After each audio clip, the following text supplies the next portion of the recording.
ایران، اسرائیل اور امریکہ جنگ کے باعث ایل پی جی گیس کا بحران شدت اختیار کر گیا ہے۔ پشاور میں ایل پی جی کی قیمتوں میں اضافہ ہو گیا۔ فی کلو ایل پی جی 480 سے 500 روپے میں فروخت ہو رہی ہے۔ مقامی سطح پر ذخیرہ اندوزوں نے بھی صورتحال کا فائدہ اٹھاتے ہوئے سلنڈر گیس غائب کر کے مارکیٹ میں مصنوعی قلت پیدا کر دی۔ پی جی مہنگا ہو چکا ہے، ملک کا حالات صحیح نہیں ہے۔ ایران اور امریکہ کا جو لڑائی ہے اس کی وجہ سے ہم عوام پہ بوجھ آیا ہے۔ ابھی ہم ایل پی جی کا کام کرتے ہیں، 1 کلو پہنچ گئے 500 520 تک، 480 تک یہ پہنچ گیا ہے۔ یہ اثر ہم پہ آیا ہے۔ ابھی 1 کلو جو بندہ 2 کلو ڈالتا ہے، جب پوچھتا ہے کہ مہنگا ہو چکا ہے تو پھر ½ کلو ڈالتا ہے۔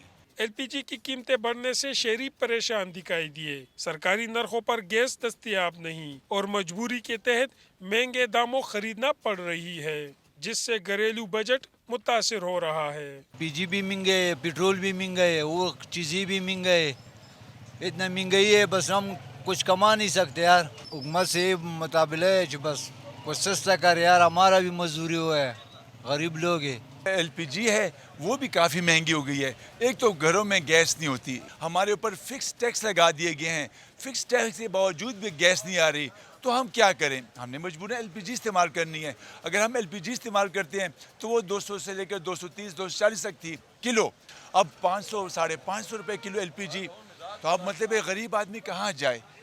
نہ گورنمنٹ ساتھ دے رہی ہے، نہ عوام ساتھ دے رہی ہے، تو اور خاص کر جو سفید پوش تو طبقہ ہے، تنخواہ دار طبقہ ہے، کم آمدنی والا طبقہ ہے، روزگار والے جو دیہڑی دار طبقہ ہے، وہ کہاں جائے؟